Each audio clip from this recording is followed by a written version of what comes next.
This meeting is being recorded. Welcome to Bethesda Green's Innovation Lab Summer Speaker Series, Tackling Environmental Challenges Through Sustainable Entrepreneurship. During this series, we will discuss ideas that impact people, the planet, and profits.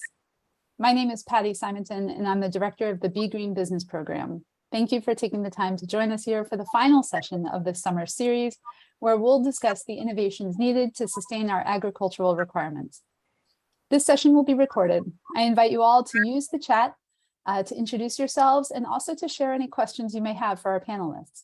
I'll do my best to incorporate audience questions throughout the conversation and during a Q&A session at the end. Let's jump in. Our food system is vulnerable to the impacts of climate change, market pressures, and even to those who may wish to cause us harm. Innovation can help, but what does such innovation look like? From building in sustainability and resiliency to managing waste, securing our systems and improving efficiencies, innovations in the agricultural space can help ensure that safe, quality food remains accessible and affordable. For today's conversation, I'm pleased to welcome three panelists well-positioned to discuss the innovations our food system requires. Delegate Lorig Charkoudian represents District 20 in the Maryland General Assembly, where she serves on the Economic Matters Committee and is chair of the Unemployment Insurance Subcommittee. Lorig is a strong advocate for legislation promoting environmental justice, consumer protections, economic justice, criminal justice reform, pedestrian safety, and a sustainable food system. In addition to her role as delegate, Lorig is the executive director of Community Mediation Maryland. Lorig received her PhD in economics from Johns Hopkins University, has been honored 3 times as Maryland's top 100 women by the Maryland Daily Record. She lives in Tacoma Park with one of her 2 children, Rafi, and runs ultra marathons. Mike Thielke is the executive director of the Eastern Shore Entrepreneurship Center, which brings solutions to Maryland's Eastern Shore through innovation and technology. He provides leadership in the advancement of innovation, entrepreneurship, and commercialization throughout the region, and contributes to ensuring that the Eastern Shore is part of the greater statewide startup ecosystem. ESEC's current initiatives include a multi-million-dollar revolving loan fund, the Hot Desks network of co-working spaces, the F3 Tech Accelerator program that helps commercialize new technologies and innovations in agriculture and aquaculture, and most recently, the Chesapeake Ag Innovation Center that provides technical assistance to help value-add producers scale their business to wholesale, institutional, and retail markets. He is past president and current treasurer of the Maryland Business Innovation Association and is a governor appointee to the Maryland Venture Fund Authority, which oversees the investment activity of the Maryland Technology Development Corporation. And last but not least, Amanda Macdevilliers is a growth support specialist at 4P Foods, where she has a decade of working in food and farming, led Amanda to her role as grower support at 4Ps. Amanda previously worked in organic vegetable production and community development for 5 years in South Africa before transitioning to full-time farming, with experience on multi-species farms in both South Africa and the United States.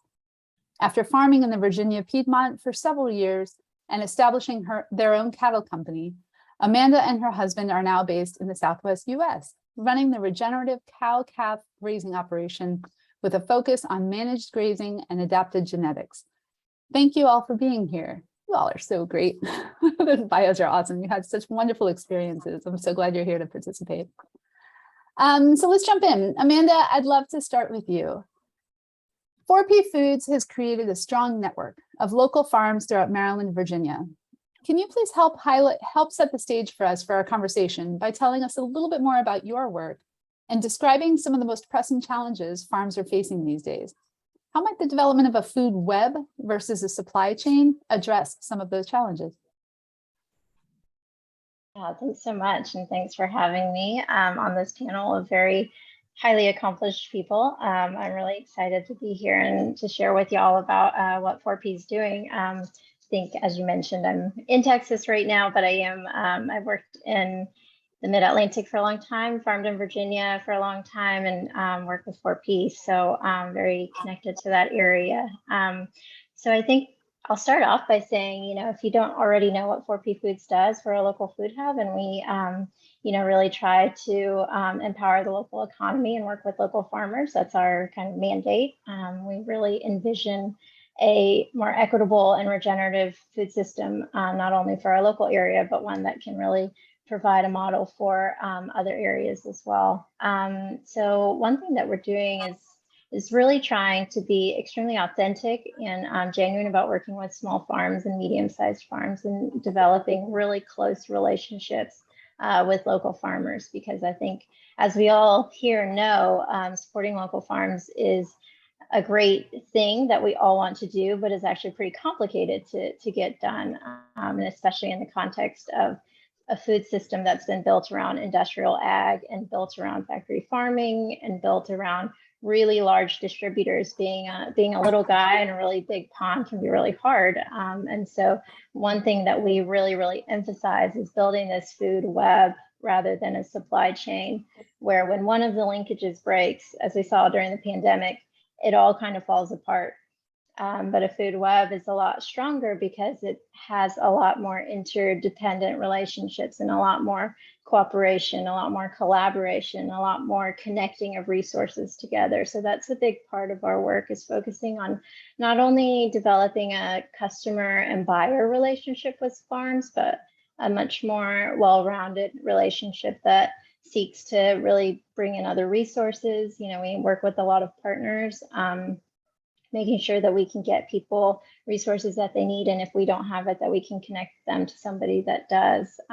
You know, this community is extremely vibrant. I think that's a huge advantage of the Mid-Atlantic region, in that there is a strong community around local food and local food systems and support for small farmers that doesn't exist in a lot of other places. Can tell you that for sure. So I think that that's a huge advantage to the area, and something that I think, you know, local farmers and food entrepreneurs and lots of people can really tap into, because there's a huge amount of resources. And so at 4P, we just try to connect those dots and also provide an outlet to, you know, we are just a normal buyer, just like anyone else, except we try to be really different.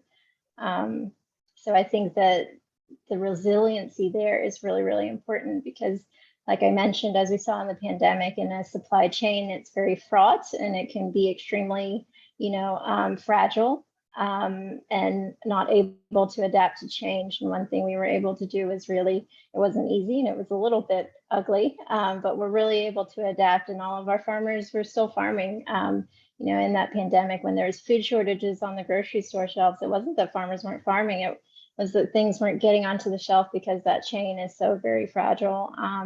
But in a food web, you have other resources, you have plan Bs, you have close relationships that you can, you know, just pick up the phone and work on something together.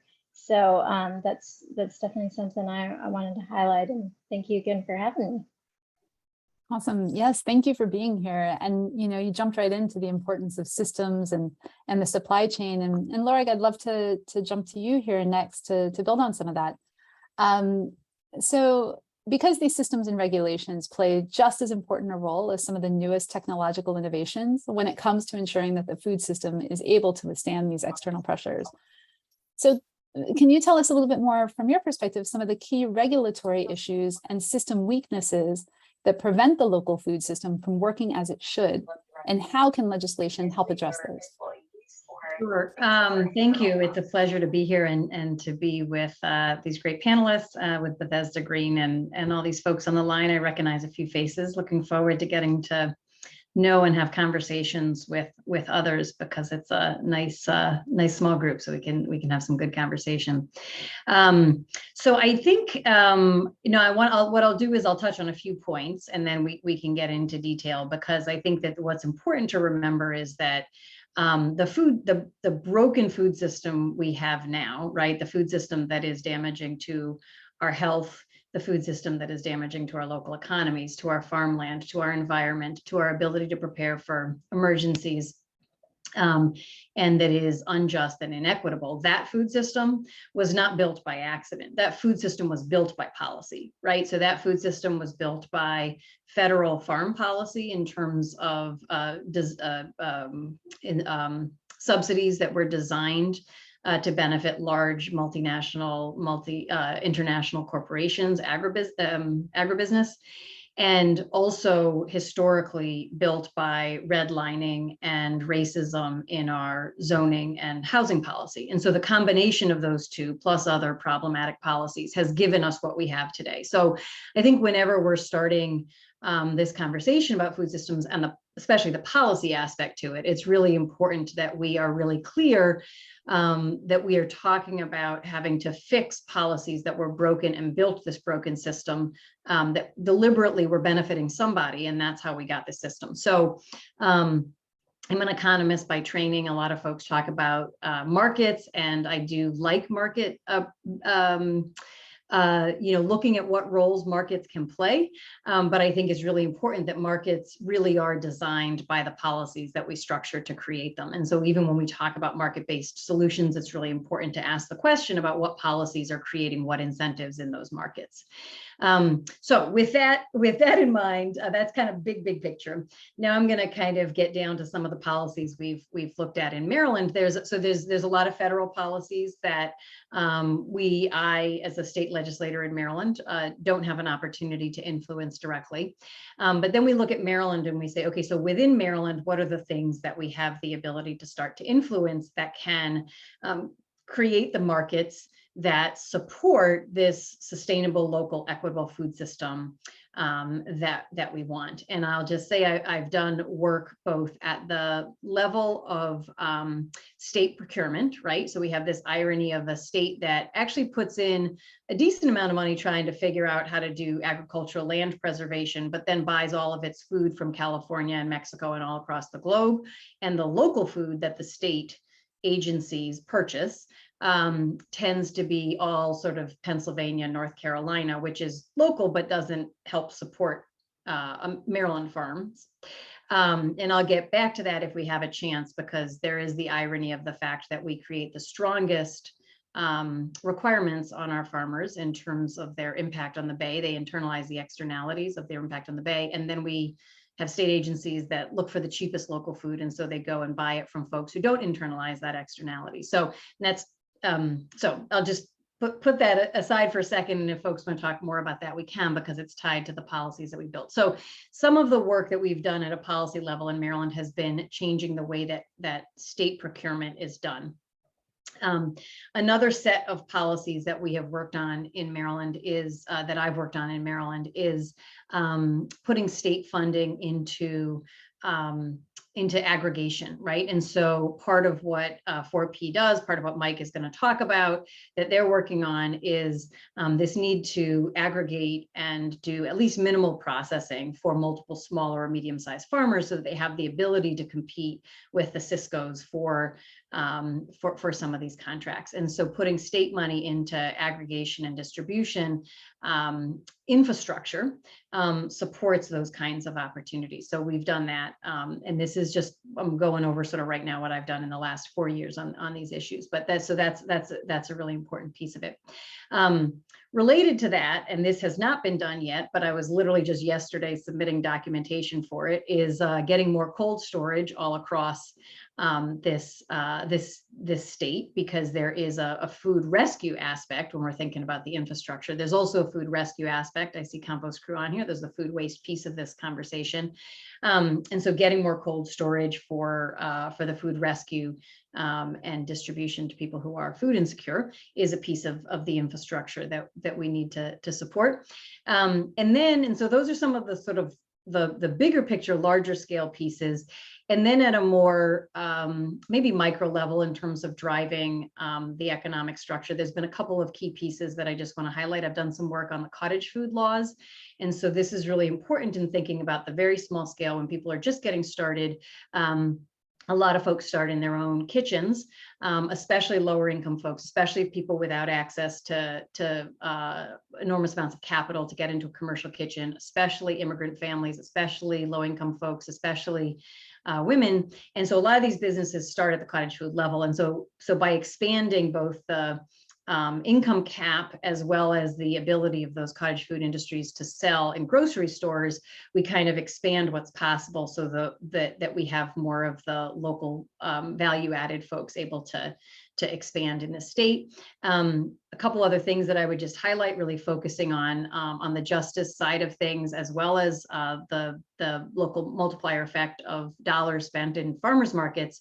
We've done a lot of work on mail-in market money, which doubles the value of federal nutrition benefits spent at farmers markets.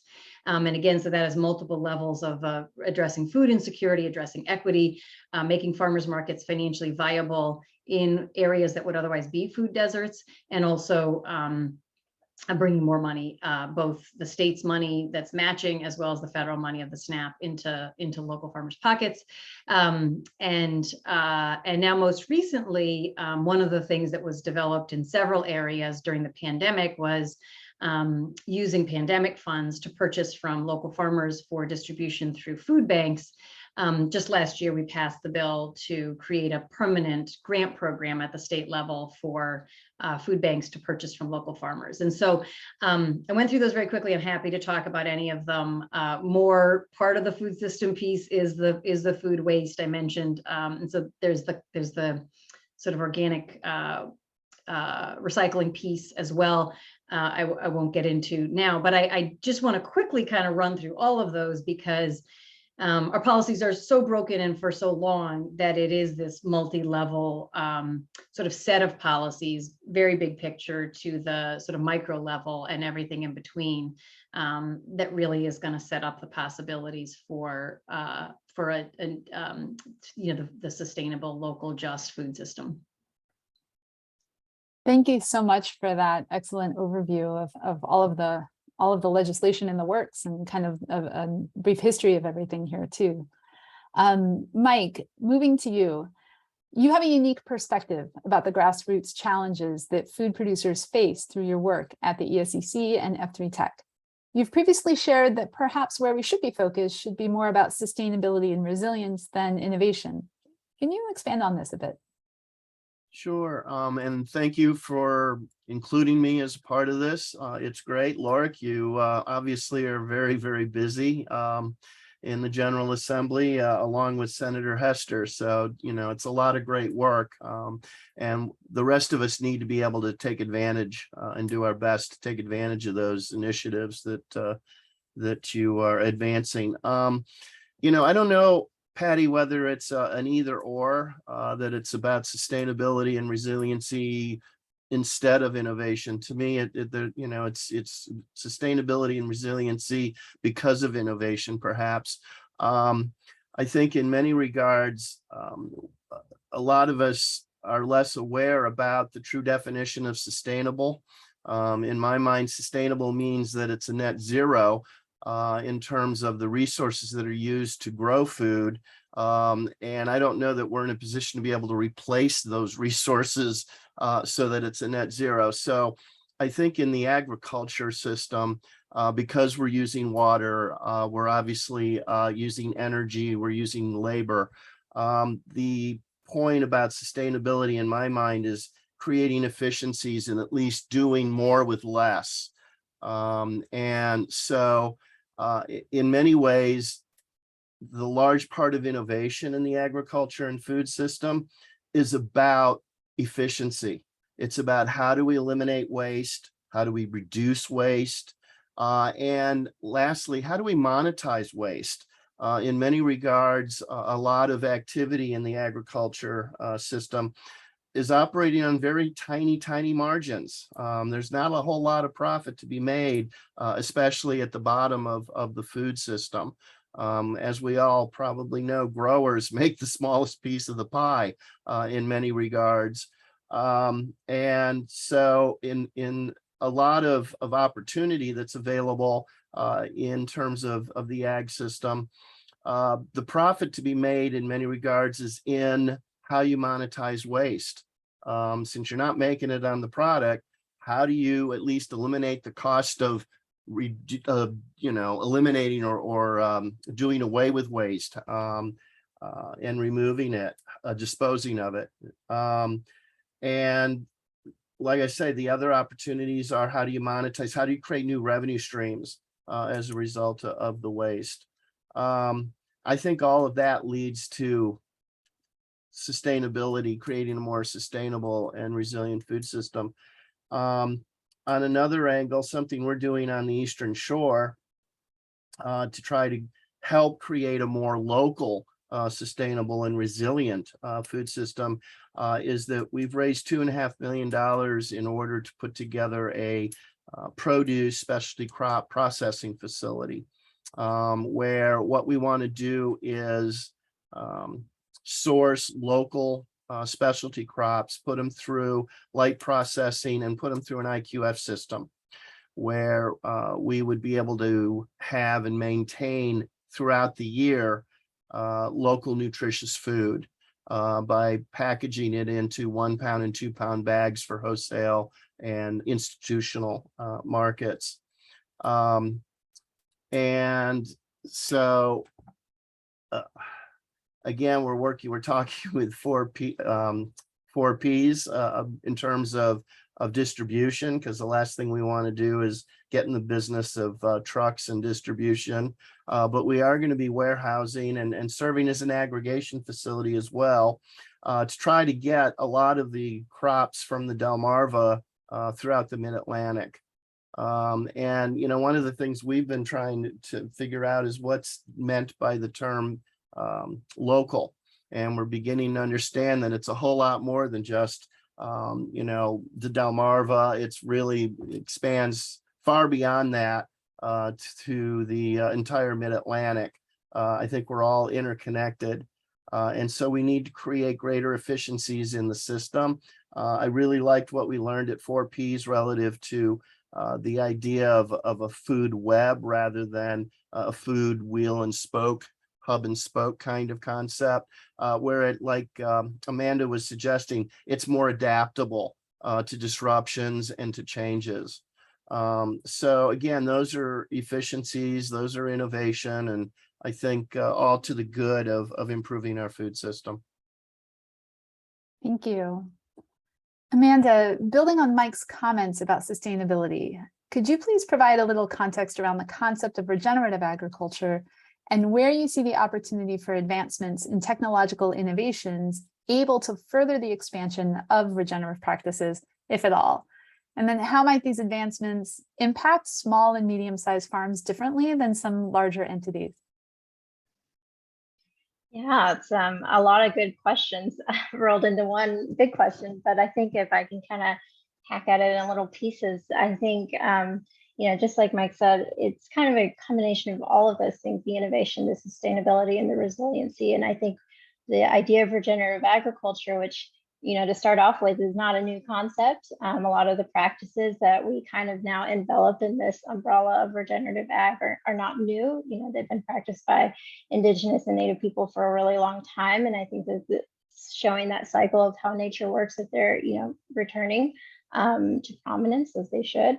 So you know, really the main tenet of regenerative ag is that it's, you know, not only is it sustainable, where you're continuing to be able to do what you're doing, but that it's actually thriving.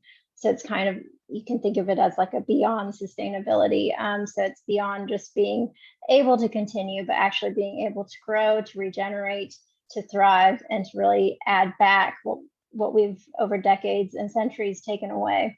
So a big, you know, core tenet of regenerative ag is really soil health, and that, you know, has direct, very causal relationships with human health, with safety of water, cleanliness of water, our air, and on and on and on. So it's all, again, talking to that interconnectedness between, you know, what a farmer does, what a grower does whenever they make a management decision. You know, will I spray this field?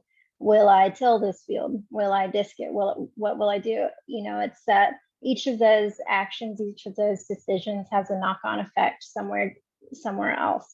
And that we are all really truly in this together, because I think, as with anything, ag is very, you know, it's a space where it's easy to get siloed and easy to think that this world that I engage in is the only world, but really it's all very connected. You know, I think that some of the movements in the last couple of decades has really brought to the fore that food farming, it's all extremely close, and we kind of got separated from that whenever the real birth of industrial ag and conventional ag really took place, and we started to focus only on productivity and scale. And it was really at the expense of sustainability and of being able to continue to do that, because as we're finding now, without significant input, conventional ag does not build for the future.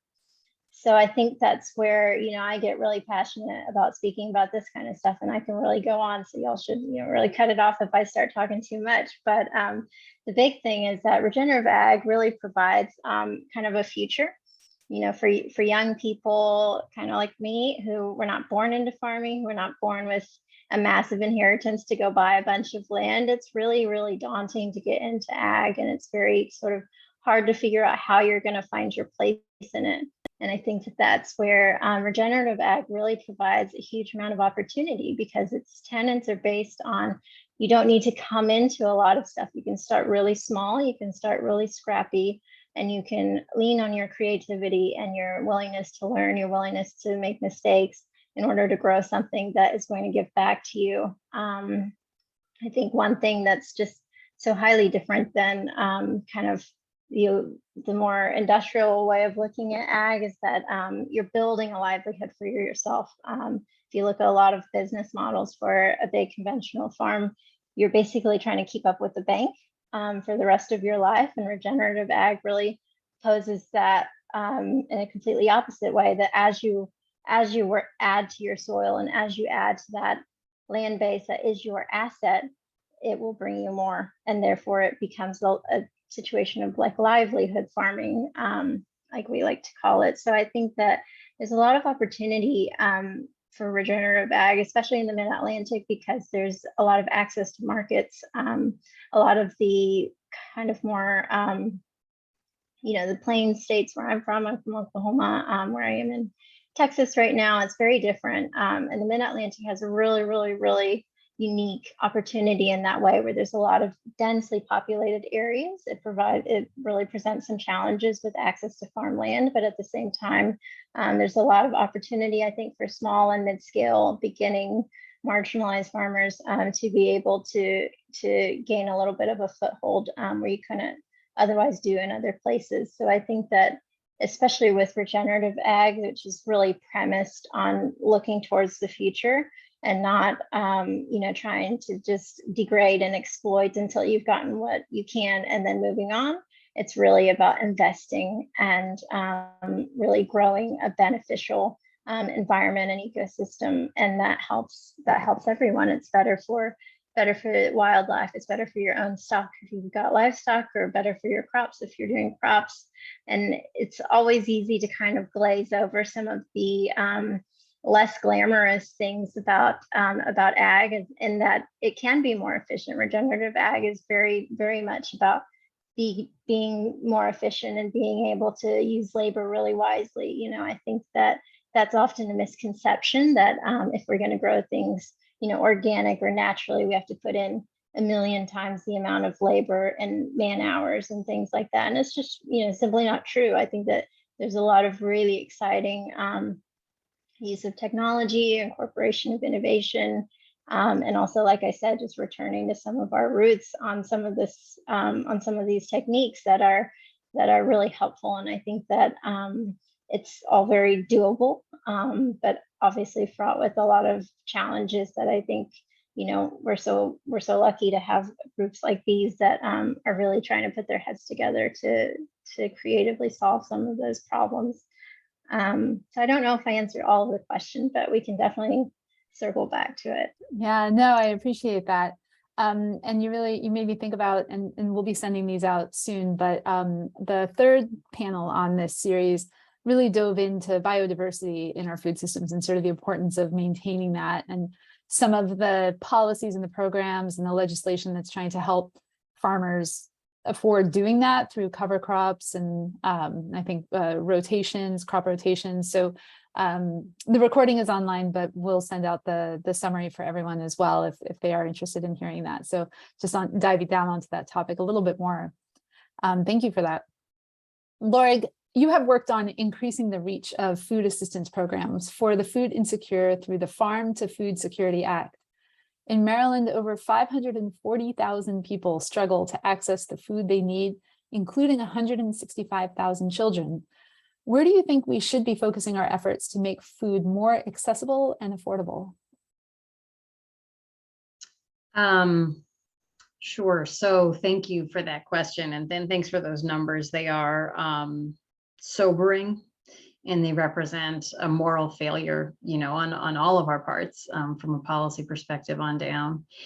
And I think that it is, again, it's important to put it in a larger context, right? I think it's important to highlight, and probably most of the folks on this webinar, in some ways I'm preaching to the choir, but I think whenever we talk about food insecurity, it's important to put it in the larger context of broader economic injustice.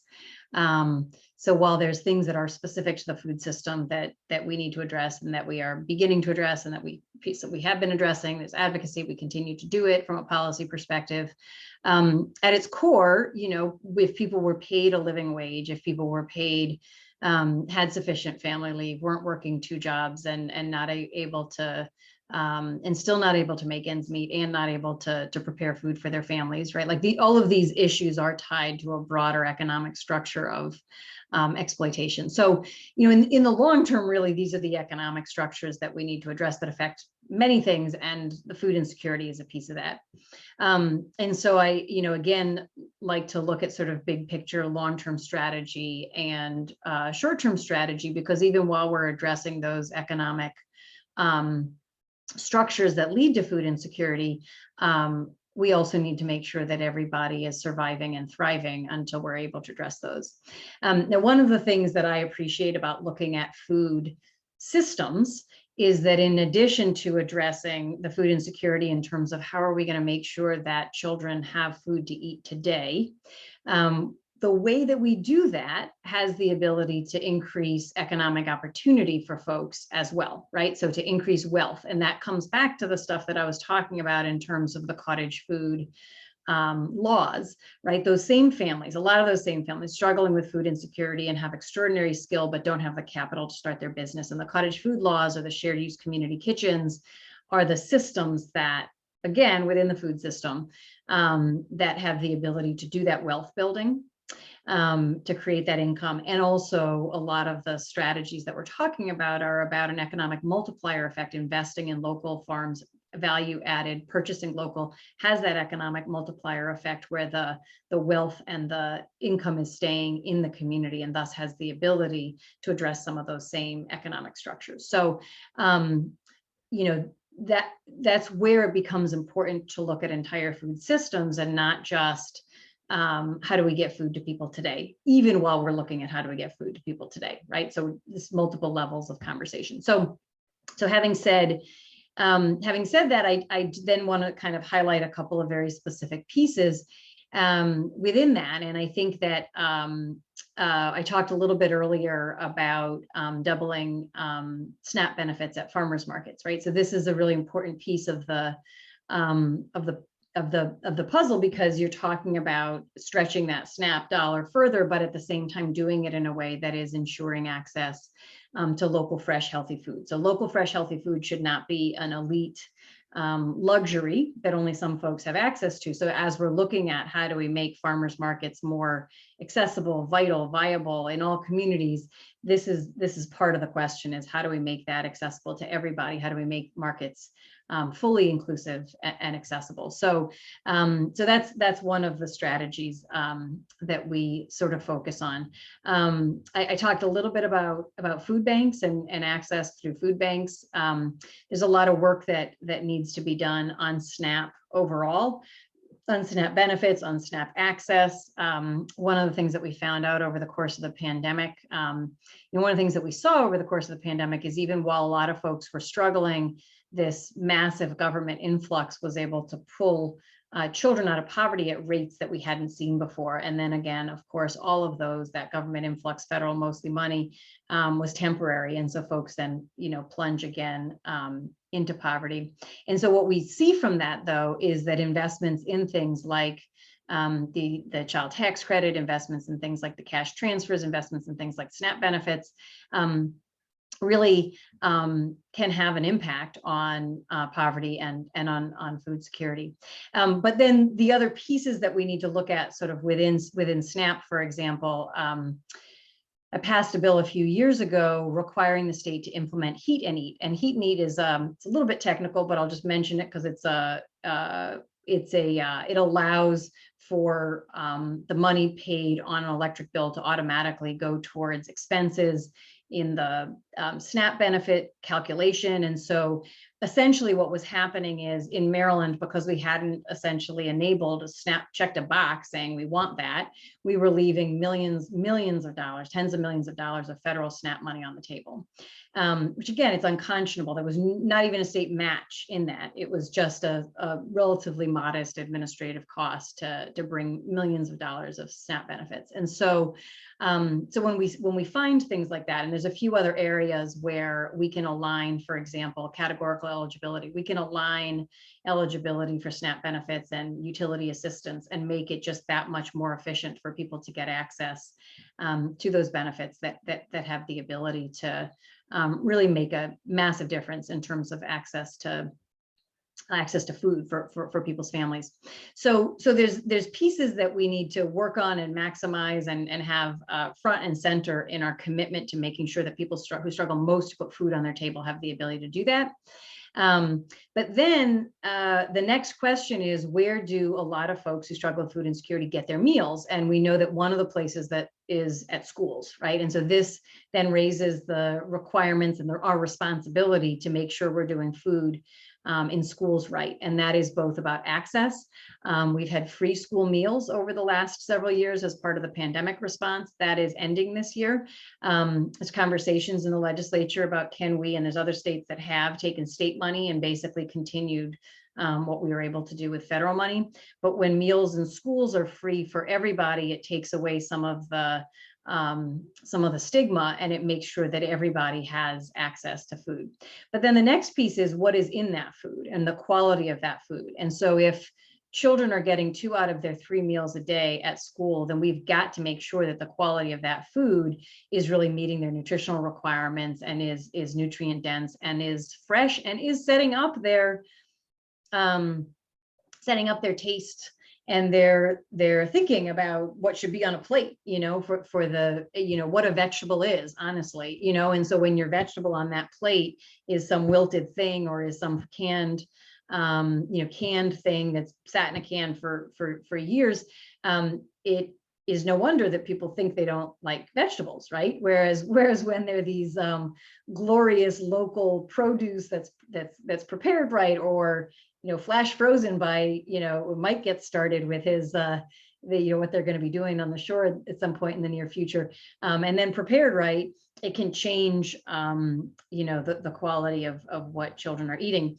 And then if I can just tie all the pieces back together, one of the people Mike is working with is Beth Brewster on the Eastern Shore, and she's really done extraordinary work in the Caroline County school system, where not only is she squeezing out everything she can from the limited budget that she has to buy from local farmers, but she's buying from them in the summer, and then she's hiring her cafeteria workers over the summer. So her cafeteria workers who are low-income individuals struggling, generally don't have work over the summer, and now she's hiring them to process the food over the summer so that throughout the year, the children in her school system, many of whom are food insecure, are accessing that food. And so again, you see this connection between local food and the processing locally that creates income opportunities, both for the farmers locally, but also for people who are struggling themselves with financial security issues, and putting healthy local food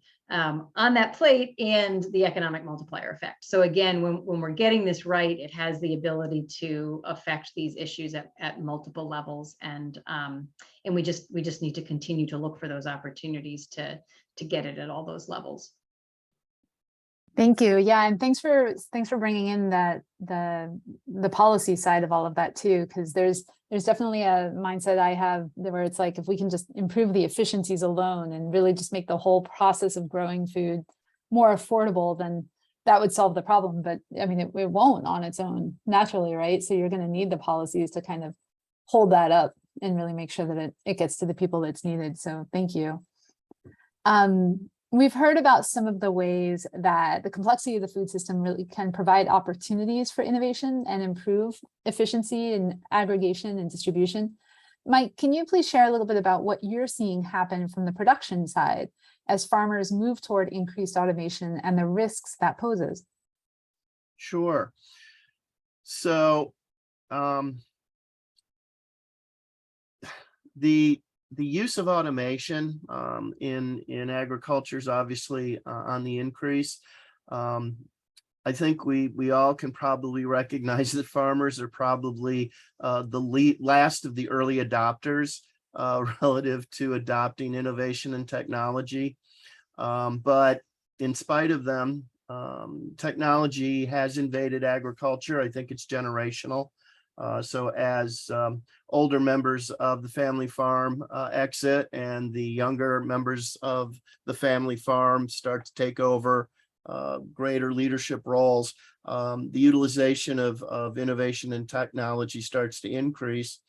I think that the most familiar form of automation and technology in agriculture is probably the precision ag. Many of us have seen the automated tractors and combines and so forth. But I think lesser known or lesser seen and obvious is the massive increase in the use of sensors on the family farm relative to irrigation systems and fertilization systems and so forth. And so between precision ag and the increased use of sensors, farmers, whether they realize it or not, are generating an enormous amount of data.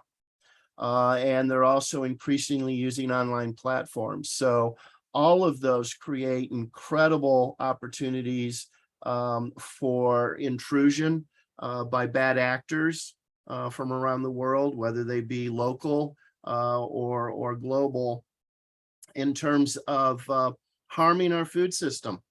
And the large agribusinesses are, big boys, and they've probably instituted a fair amount of security into their systems, but they're as equally vulnerable.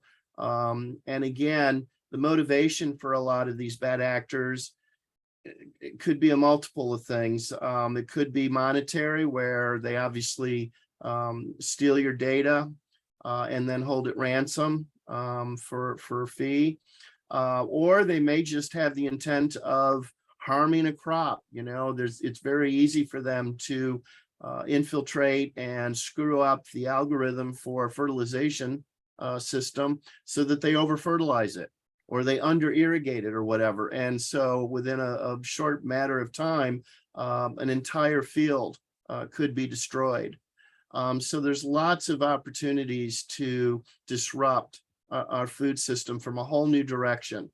And so for that reason, out of our F3 Tech Accelerator program, we have over the past couple of years initiated what we call Cyber Ag. And it's basically a campaign where we're trying to create awareness and understanding about the situation. I think the biggest vulnerability is at the small and medium-sized farmer perspective. They are least sophisticated. They unknowingly don't have a lot of best practices relative to the way they do their social media, to the way they handle their email, whether they're clicking on a phishing email or a spam email.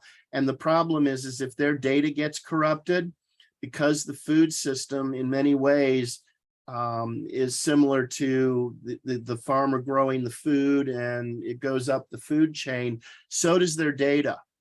Starts down at the grassroots level with the farmer and moves up through the food system, whether it's data been transferred to their insurance company, to farm credit, to and their agronomist, or if they're a poultry producer, to their aggregator. And so then all of a sudden, the aggregator, for example, their data in their system is now corrupted as a result of some data that was transferred from one of their producers. So it's a massive problem. And it's something that, from a a perspective of new companies that are developing innovations and technologies that especially go through our program, first thing we do is, what are you doing to harden your innovation and technology relative to cybersecurity? It should be first and foremost in every innovator and entrepreneur's mind that is bringing new innovation and technology to the agriculture sector. Thanks for kind of, definitely bringing reality to the forefront here, because I, really until I spoke with you about this, I never really thought about how, exposed the whole system really can be for that. So I appreciate that you and your team are tackling this. These next few questions I'd like to ask for all of our panelists. And again, I invite anyone to just share questions in the chat as well. And we're going to rope these into the Q&A. And, we have a small enough group as well that I'll invite you to just take yourself off mute and ask directly too. So before we get to that, over the last 20 years, America has lost over 31 million acres of farmland due to commercial and residential development. So for all of you, we've touched upon some of the innovations and the sensors and tracking and some policies. But do you have any other thoughts in terms of how innovation can help us grow even more food with less land, given some of the many external market and environmental pressures that are facing growers today? I mean, I would love to jump in on that one first if I can, but obviously this is an open question. I think that it's always been really interesting to me that there's a common conception that organic and regenerative or sustainable or whatever you want to call it is less productive, because in a lot of instances, and this is being shown by some really good studies and really good projects, that's just not the case, that efficiency can be a lot higher on a per acreage basis, but also if we think about like per labor unit basis with some of these other ways of farming. And I think that that's especially pertinent to our region in that the parcels of land are getting a lot smaller. A lot of pieces are getting chunked up, and it becomes harder and harder to run a really large scale thing that's easy to do out in the plains on 6,000 acres is much harder to replicate on 5 different 200-acre parcels that you might find in the mid-Atlantic. So I think that the opportunity for innovation and adaptation is high because the need is high in densely populated areas where that is likely to continue. And I think that there's a lot of people that are doing a lot of good work on more of the policy end and really trying to protect more land, on putting more into easements and things like that. But I also think that there's a lot of innovation on the growers end of trying to make that work, of using multi-species systems, of integrating livestock into cropping. I know that this can ring a lot of bad bells for food safety type people, but I think that it's also, there's a lot of ways to do that. And so there are ways to get around some of these challenges. And I think, again, not to just really glaze over the realities of, economics and of things needing to be profitable in order for growers to continue to do it.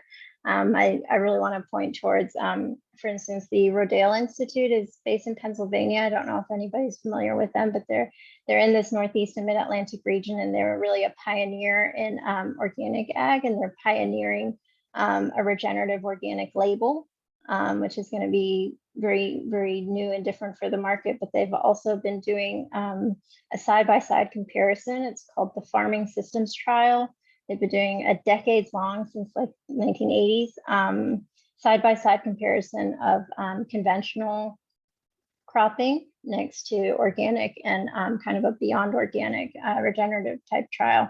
And they found that the yields over time are competitive and better with the regenerative and organic systems, and that they outperform conventional systems over a longer period of time. So in the initial transition, the first couple of years are a lot lower in productivity and in yields, but then over time, the average is much higher.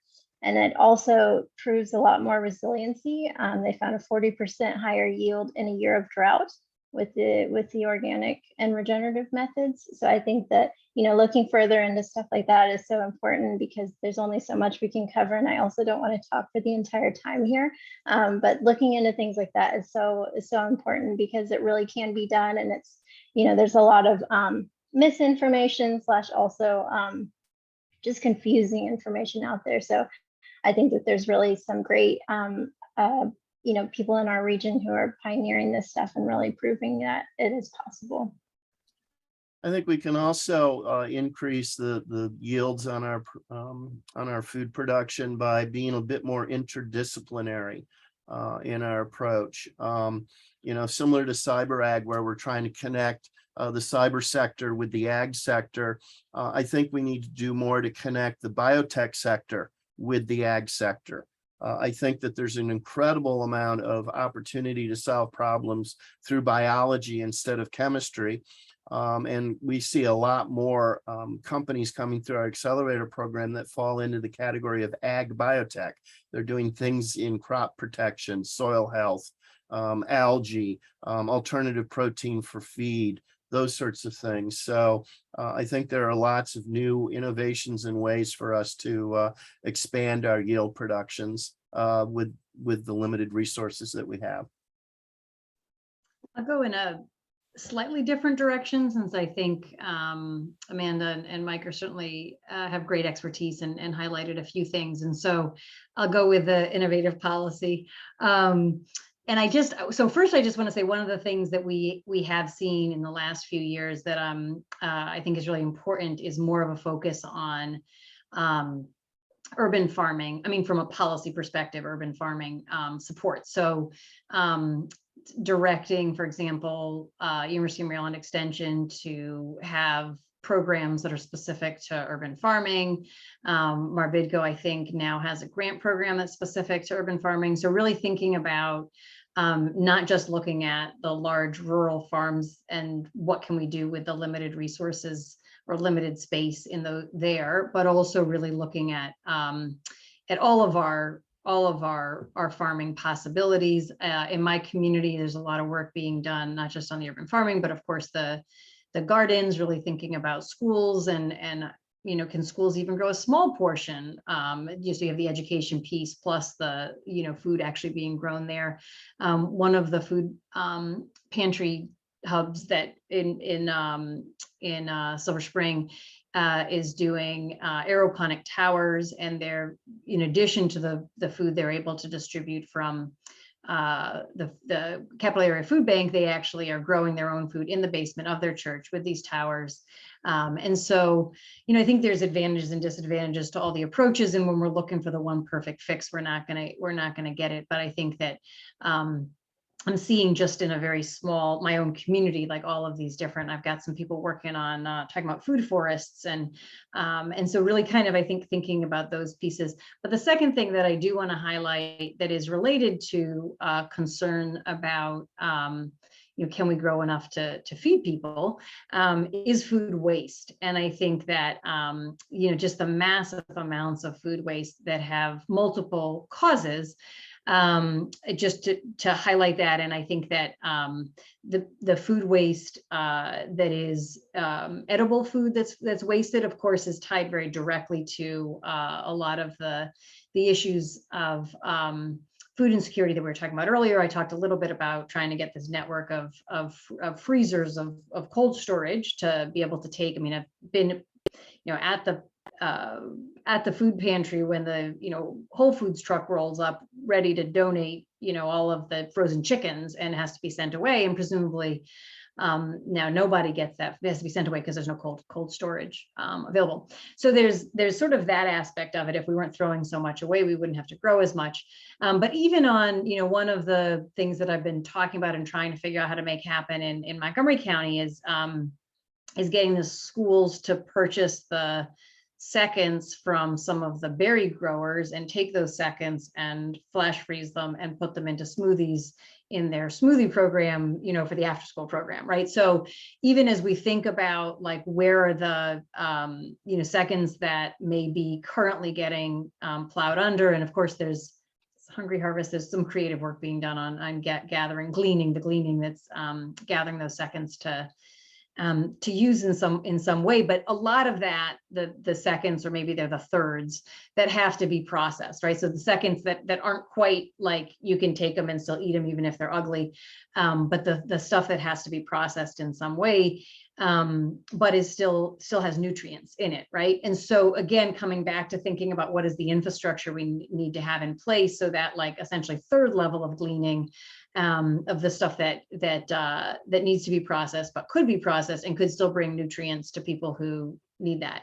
And so I think it's a policy piece as well, in addition to these other technological and biological concepts, I think that we can look at to maximize productivity. Well, and if I could just jump in on something that I shared with Delegate Charkoudian last week, one way we could sort of stretch the food that we already have available to us is perhaps changing our culture a little bit to be more receptive to alternative ways of processing and preserving our food. You know, we all have this immediate gratification that we want frozen food. If it's not fresh, we want frozen food that we can throw in a microwave and it's ready for us. You know, in Japan, they rely more on dehydration and freeze drying. But that requires sort of a culture change in the sense that you got to plan far enough in advance when you want to prepare the food to rehydrate it.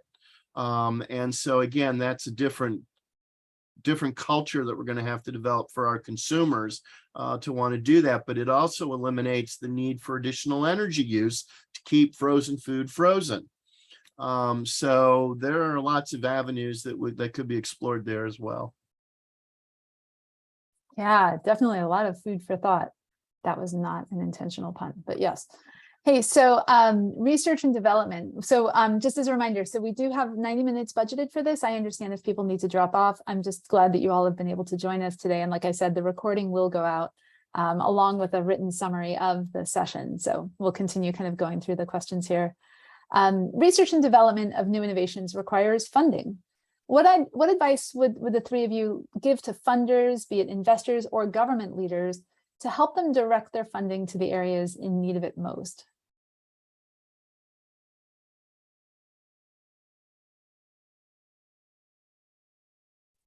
I don't know, you haven't been shy so far. Go for it, Mike. Well, I don't know that I have a whole lot. I mean, we've been successful in sort of tapping into some funding.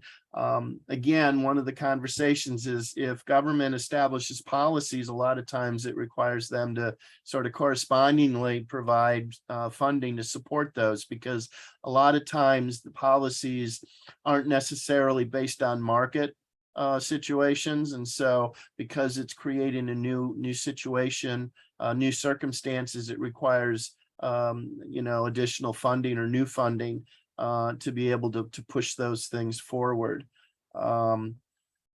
You know, it's a struggle all the time in every situation to try to come up with funding for new initiatives. And then the next struggle is, how do you make it sustainable? I don't know that I have any easy answers. Are we only allowed to talk if we have easy answers? Is that what we're looking for? We should all go home now if that's the case. So I think I would just highlight that I have been hopefully you've heard a little bit just from us at the state and from the federal side, especially when there is money to access. I've been focused a lot on the infrastructure question and like, what is the infrastructure that can leverage more to happen. And so, for example, I talked earlier about aggregation and distribution, light processing that might be necessary to open up institutional markets for multiple small or medium-sized farmers. I was just talking a minute ago about the freezers. I think there's places where, and this is just from the perspective of a legislator with budgets that are always limited, like we can't do everything we want, but also like in the last couple of years, we've seen that we have more of a federal influx, one-time money. So we're sort of looking at, well, if we take that one-time money and spend it on something that can then have this return over time, in terms of like all the Whole Foods and Amazon Fresh and whatever else is donated to the local food banks now gets actually saved, kept out of landfill, and goes to folks who are food insecure. Like, if we put 3 million into freezers, like what is that leverage? So I think that's a worthwhile question. And then the other piece of it is, I do think, from the state's perspective, we're looking at, I talked a little bit about procurement, and I can talk more about that, but I think when the state, I think we need to be thinking about, again, the economic multiplier. And if the state's taking all of the money that we're spending on food and sending it to California and Mexico, and none of it is going into Maryland purchases, it may appear to be lower cost, before I start talking about the externalities of like shipping food back and forth, in diesel trucks, but it may appear to be lower cost. But then when you consider also the economic impact of not having that money flowing through Maryland, it's a really damaging economic impact. So I think there's just really thinking thinking a few years out of, that's an investment that we're making, and what is that investment going into? I think that's an important piece in thinking about where and how we're spending state. And the irony, of course, as I said this at the beginning, but I'll say it again, on the one hand, we have our procurement budgets, and the goal in the procurement budgets is to get the cheapest possible food. I mean, essentially, in theory, it considers quality to some extent. Now, the policy that I passed 2 years ago changed that, requires this attempt to reach, it says a 20% goal of local procurement, requires an attempt to reach that goal to be demonstrated in every single contract. But up until that legislation passed, we had procurement money over here, and then we have ag preservation money over here. So on the one hand, we're making these policy decisions and getting the cheapest possible food from across the country, damaging our local agriculture. And then over here, we're saying we really value local agriculture, so let's invest money into local agriculture, right? It's just farmland preservation. And so, I mean, the best farmland preservation policy is buy the food that's being grown, right? But just because of the silos and the way that we often think about year by year budgets, that sort of shift is a very hard one to make. And that's really what the policies we put into place on procurement over the last few years, that's what we've been trying to kind of make a shift around. Patty, I'd kind of flip the question in reverse. Okay. To me, it's less about investors and funders needing to find the right place to put their investment in the areas that need it most. To me, it's really the burden is on the innovator, or the entrepreneur, or the nonprofit that's coming up with the product or the new program or whatever, in order to be responsive to whatever the need is. It's not about randomly coming up with innovations and technologies that you think are solving a problem. It's going to industry, going to the market, finding out really what's the problem, the pain point that needs to be solved. Investment always finds good deals. It's about positioning what it is you're trying to do so that it's attractive to investors and funders. Yeah, absolutely. And, I mean, I think that even just brings up the parallel, though, of the need for government as well as private investors to do that as well, because sometimes the immediate needs that are there may not be the ones with the best returns. And so finding folks to be able to really balance that, I think is important. Peter, I see you've got your hand up, and this is great because we're kind of going into the Q&A part of the session here. So why don't we start with you? Would you like to take yourself off mute? Great. Yeah, I have a robotics company here in Gaithersburg and have been running First Fruits Farm, which is a Maryland nonprofit for developing these technologies for primarily urban agriculture. And actually, I was hoping maybe I could find someone to help me write some grant proposals. But I got to tell you, Mike, it's not that easy to come up because we've been focused on removing the cost of production of food to be competitive with the Imperial Valley and Mexico, but it's slow going trying to get investors, to belly up to the bar, just because innovation is not widely kind of accepted in this particular industry. It is starting to be out in Salinas and to some extent like the Imperial Valley, where the high-tech companies are, out of Silicon Valley. But like right now, there's a $300 to $2 million grant for conservation innovation for a climate resilient growing system. And I'd like to put one here in Montgomery County. So if anybody listening wants to contact me, I can leave my phone number. But, that's just my 2 cents. And I've literally been working for over a decade trying to get a bunch of our commodity farmers.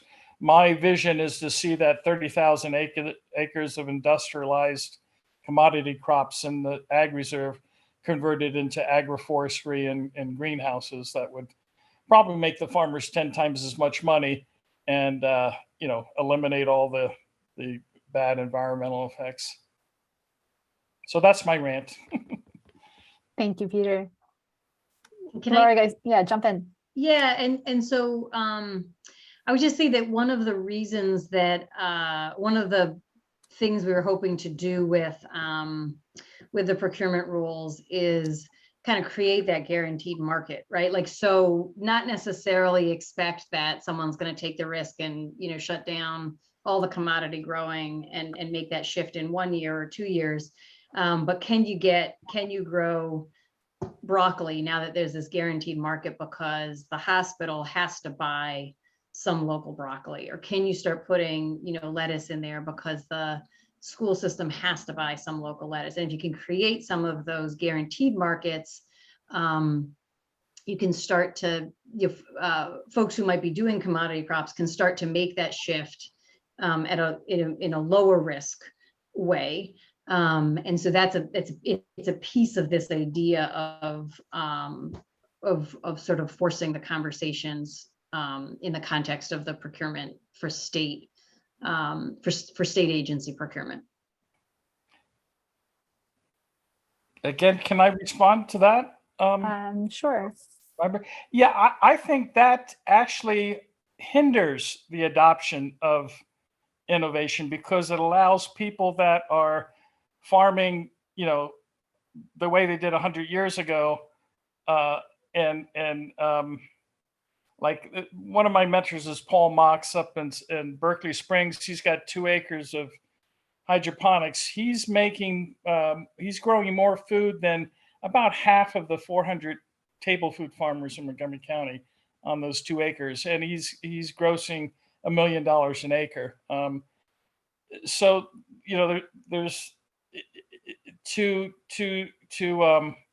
subsidize a bad form of farming, to me, is just perpetuating that bad form of farming, and it's hard for people really until they get down into the details to really make that distinction. So I understand from a policymaker standpoint your perspective.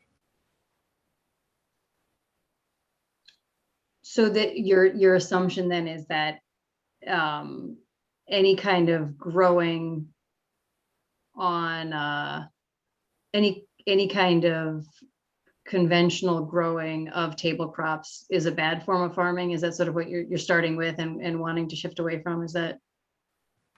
Well, I sort of really believe in the power of markets, and the government just doesn't have enough money to subsidize it at scale. It's like a little help here, a little help there, but it will never get to scale. And so I think we have to focus on a pathway to get this to scale that almost all our food, except maybe bananas, are being grown locally. And so there's a way to do that. But it's hard battling against people that believe. Well, first of all, I think we're stuck in a paradigm that food should be grown in dirt just because we've been doing that for 10,000 years. We are, if you look at the numbers with the population growth of the world, that is not even a sustainable model. We're already bumping up against, not enough arable land in, different parts of the world. So I think we can rethink the way we produce food in high quality, and there's no reason why you can't use biologicals. You can't have organic, food. But the whole idea of, growing in dirt where 90% of the nutrients run off or get volatilized in the atmosphere. But that's my struggle. And literally, I've been going through that struggle for 12 years now. And I just thought this would be a good venue maybe to again, present it. This is Tony, if I may make a quick comment. Go for it. I'm curious, why can't finding new markets for small to mid-sized farmers and helping farmers be more efficient, like with hydroponics, why can't the two efforts be complementary? Why do they have to be contradictory? And that's a follow-on to Peter's comment. Is there anyone who would like to tackle that? Well, I think I appreciate the question. I don't think that they are contradictory. That was sort of my question Peter, to you of why, trying to understand why you think that directing money to purchase locally grown food, however it's grown, hinders that transition. In theory, directing money to purchase locally grown food is maybe directing the procurement process to have to purchase locally grown food, creates a market for both folks who are growing in a conventional way to start to transition from commodity crops to table crops. And to your point, if the efficiencies are there with hydroponics or greenhouses or whatever the other systems are that you would want to be promoting, that food also falls under and has a guaranteed market, right? So you sort of, it creates kind of better financing because you could sort of point to the market that's there in addition to whatever other markets you need to be able to find, right? So that's not to say that the procurement requirement is the only thing that's needed to get the right mix. But I think that to Tony's point, it's not an either or, it's this opportunity to, in this particular set of policies, there's obviously a bunch of policies we've talked about, but particular set of policies creates kind of that market for both the farmer with commodity crops that's going to shift part of it to broccoli. It creates the market for Mike's flash freezing facility that he's creating. It creates a market for your friend in West Virginia, who's doing this really efficient farming, food production. So like I guess my I think that it is the piece that can drive the market to some extent, and potentially there's other policies that are necessary to pull together the other things that you're looking for, that you have as goals in the system. Well, and there's only certain commodity crops that can be grown hydroponics versus not. So that's not the solution for all commodity. And I also think, well, for almost all specialty crops, that's not true. I agree with grains and things, you probably don't want to grow hydroponically. And I think that there has to be a recognition that individuals have different motivations in terms of how they want to approach growing food. Yeah, it seems there's a need, probably I'd say room for everyone, although I guess we did just discuss how land is becoming harder to access. I want to make sure that we're sensitive to time here. There was a question that came in a little earlier in the program that, I think it leads back to some of the earlier stuff that I believe, Lorig, you had mentioned, but maybe I'm misremembering. The other Patty on the call, best name ever. How can we expand programs to employ citizen food waste into the on-farm composting operations to actually replace use of chemical fertilizer. She asks whether the limits are state imposed now. Does anyone have an answer to that? I think that's the start of a business idea. All right. Patty, you've got your idea. Hopefully you're an entrepreneur. Darren, I see your hand up. Do you want to jump in? Oh, sorry. Go ahead, I Laura. think on that question, when you get to the point of, try to get the video on, when you talk about the volume of nutrients that are needed for production agriculture, even just here in Maryland, which is very small acreage, it takes an exceedingly large amount. That doesn't mean it's not a good idea. It just means that it's not going to be the only solution. And I'm going to disagree a little bit with Mike on one of the things he said earlier. And I think that strongly that innovation is going to be the driver. You talk about adoption, and Mike's working in this space, in the entrepreneurial space, a lot. But if we look at what's happened over the last 30 to 40 years in agriculture, it's just been tremendous as far as the innovation that's taken place. The sensor technology that Mike mentioned, the biotech, biotech's been in place over 25, almost 30 years now in the field, not the research side. And that came about by a bunch of little startups doing all kinds of interesting things. And then it got winnowed down to the things that had value. So I also, we talk about food waste. That's another area where I'm thinking that there are things that we can do genetically to increase shelf life by a long way, not just a week or two, but can we have it so that we can carry fruits and vegetables over for very long periods, months, things like that we're may not have any idea, but there are probably scientists working on this right now. Thank you. Lorig, I saw you took yourself off mute. Did you want to add to that? Yeah, no, I think I'm trying to figure out what the question is as it relates to state law. Here's what I do know. I think that, and there may be someone who knows more about this. Oh, I see Compost Crew has raised their hand. So maybe I should just let you talk. But why don't you go ahead and answer if you have an answer? Because I think, and then I'll fill in the blanks on state law. Sure, I would love to. Can you guys hear me all right? We can. Yep. Okay, great. First off, thank you all for being here. It's just so great to hear about different ways of innovation, sustainability. So exciting to hear from you all. I currently am managing our composting section of Compost Crew. So this is a question I get a lot, and I'm actually heavily involved with. I know a lot of you know our owner, Ben Perry. He's heavily involved as well to try to help promote on-farm composting. So we currently have food scrap, small scale on-farm composting, and there are limits within the state that are imposed. We are trying to put together bills to promote more food scrap on-farm composting.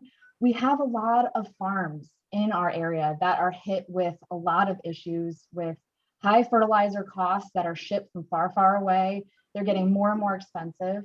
Having on-farm, high quality, nutritious organic fertilizer is so important. And having more food scrap diversion, even on a small scale, can have a huge impact. So yes, to answer your question, there are limits imposed by the state that we're trying to provide more options with composting. And I would love, if you have any more questions on that, I'd love to talk offline. But there are limits, but Montgomery County is a great county, really supportive. A lot of people on this call right now are extremely supportive of on-farm composting, and it is something we definitely need to expand. And then last thing I'll say is you're right, diversification of types of composting is also important, right? That small community scale composting, that small to medium on-farm composting, and large scale composting are important. But really that sweet spot of on-farm composting can be expanded drastically and can make a huge impact. So I hope that answers some of your questions. Let me know if you'd like me to expand any further. Thank you for everyone's time. I'll just say I've been working with, if I just add to that, thank you for that. That was a lot of it. We do need to work on, it's actually MDE, it's in the MDE regs where we need to improve the both the statute and direct sort of better regs as it relates to being able to do more on-farm composting. That I think is part of the question. I'm not sure actually maybe Patty, who asked the question, can jump in. I didn't know if the other part of the question, so that's the actual doing the composting on the farm, which can then be put onto the crops or into the soil for healthy soils. I didn't know if the other part was about how sort of natural compost is considered in nutrient management plans compared to synthetic fertilizers. And there's some interesting conversations that I am not at all an expert on, but I'm just paying attention enough to know there are conversations about, how, nitrogen and phosphorus in compost is less likely to end up in runoff than the chemical fertilizers, and therefore a question about should they be regulated differently. And I'm seeing other people nod their heads. So if someone knows more about that than I do, they can jump in. But I think that's the second half. I think that's the second half of the question. About most of what we've been focused on up until this point is on the question about the permitting and how do we increase the ability of folks like Compost Crew and others to do the on-farm composting. And then I think the other piece of it is a question about how does one evaluate and consider the nutrients in compost, given the other, just given how different compost is from synthetics. Yeah, I think you hit the point of the question. So I think between all of this, I think that was answered. But Peter, did you want to jump in with one last question or comment? Yeah, currently, actually, we're talking to Prince George's County, which is run by the Maryland Environmental Group, to use their composting. I call it popular wisdom as an oxymoron that composting is good for the environment. It's probably certainly better than synthetic fertilizers, but over time. But 80% of the carbon and the nitrogen in a compost pile ends up in the atmosphere as a greenhouse gas. So we do in-vessel composting, and we're talking to that point source that has quantity to actually convert that. There's a Professor Cohn at University of Maryland who's been doing biodigesters for a couple decades, working with us to convert probably 2/3 of the way through the compost cycle. We feed the CO2 to greenhouse plants, so we sequester it, and you get 40% more growth from the plants. And then by converting as the compost gets down, the microbes start cannibalizing themselves, and that releases more of the nitrogen. So we're processing those with biodigesters into a high-grade fertilizer. And then rather than spreading compost or biochar on the surface where it gets volatilized into the atmosphere, we're injecting into the subsurface and promoting microbial growth deep in the soil, and that draws the roots, expands the roots, and improves.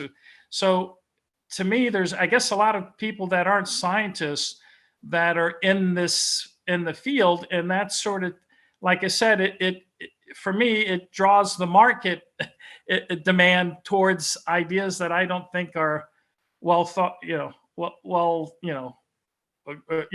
or good solutions. And Thank so you, it's Peter. more of a marketing thing. Again, thank you. All right, thank you. And Christy, just because we're on the topic of compost, did you want to respond to that? Yeah, just briefly. And I think that there are a lot of amazing technologies. So what Peter's talking about is really cool. But I will say, to counter, composting does emit some carbon, but the amount of carbon that's produced otherwise, methane, landfill, even the amount for transferring, it takes away by 100-fold by applying compost on the ground. It's actually a drawdown. So you can look into EPA drawdown systems through composting. It can draw down a significant amount of carbon and have it trapped in the ground where it should be. So I disagree with you, Peter, but definitely I can talk all day about composting. We can talk offline if you want, but I do believe that composting is one of the major solutions we need to implement to really tackle, one, food waste diversion, two, fertilizers, organic material for our soil to counteract desertification, which is a whole other thing, and then also reduce our effect on climate change reduction solutions. So definitely we can talk offline, Peter, but I disagree in that one spot, but of course there's amazing technologies out there that we definitely should continue to look into. Thank you, Patty. Awesome, thank you. All right, we are at time for the rapid fire wrap up questions here of the session. I'm so glad that we had the opportunity to have you all here today and really be part of this conversation. So this will bring us to a conclusion here. All right, if you were to solve a problem in the agricultural space, just one, what would it be? And very briefly, why? All right, Amanda, jump in. Oh, sorry. Yeah, I would say very easily make land available to people who want to farm. We get this, we just have a network of a lot of farmers, hundreds, who contact us at 4P Foods, who want to work with us, who want to grow, who want to expand. There's a real need, and I think that there's a lot of people who own 20, 30 acres who don't use every single acre. And I think that there's a lot of really interesting new ways that people are making land available to people. There's land trusts, there's direct leases between two private parties, there's cooperative engagements. There's a lot of different models that we can follow, and I would love to see more innovation there just so we can get more people farming. We don't need as many lawns as we have. Excellent, thank you. Lorig, you want to jump in? Yeah, by everything I've said that I can't pick one, but I guess if we get a magic wand, I would say getting rid of federal subsidies for corn and soy as they're currently structured. Thank you for that. And to wrap us up, Mike, what is one problem, if you could solve just one in the agricultural space, what would it be? Recognizing the future is the huge unknown. I'd want to protect our food system by creating a campaign where all of us would be guardians of our food system. I feel like that's a movie in the making. I love it. You guys are awesome. I really am so thankful for the time that you shared with us today and the knowledge that you shared. And thank you all for the very engaging conversation and for participating so actively in that. As I mentioned, we will have the summary of this written up soon. We'll send out the recording to everyone who registered. If you have any questions, you can find us at innovationlab@bethesdagreen.org.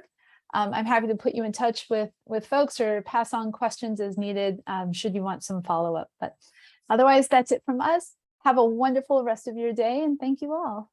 Take care now. Thank you all.